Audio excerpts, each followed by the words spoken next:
childhood of Jesus. Chapter 173. The just according to the law will weep. While Jonathan was thus fondling and caressing the little child, he said to him, "Jonathan, just try to carry me once more now, and I will surely not seem as heavy to you than across the inlet."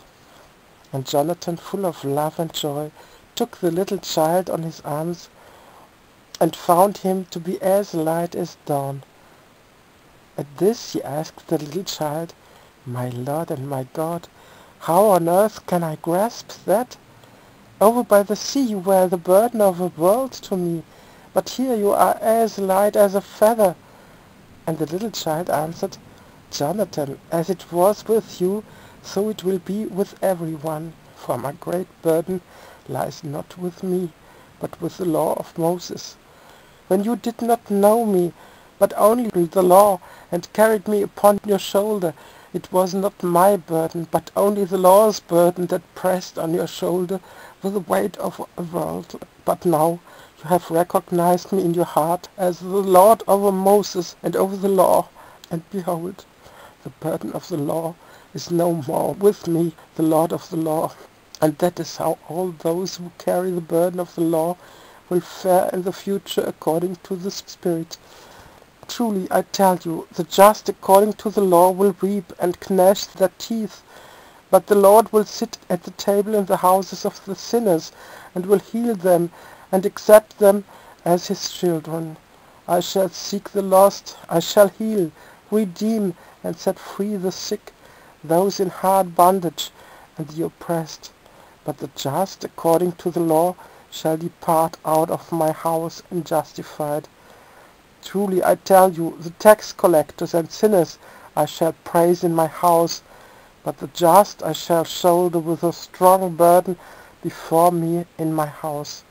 Yes, a harlot shall anoint me, and the guilt of an adulteress I will write in the sand, and the sinners shall touch me, but accursed shall be a preceptor of the law, and one learned in the Scripture, so he touches me.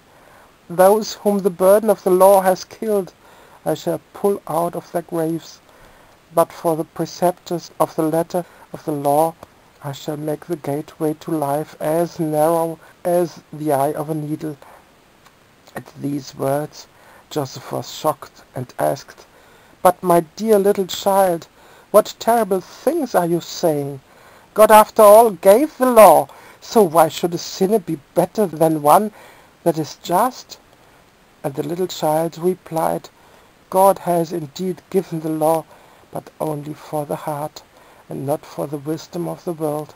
Moses himself based the entire law on love to God. The law has in fact remained, but love has long since died out.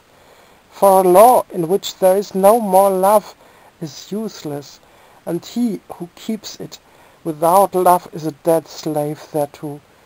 That is why I prefer a pagan and a free sinner to a dead and bound slave to the law." Here Joseph was silent and pondered over these words, and the little child began to speak of childlike things again with Jonathan and his James.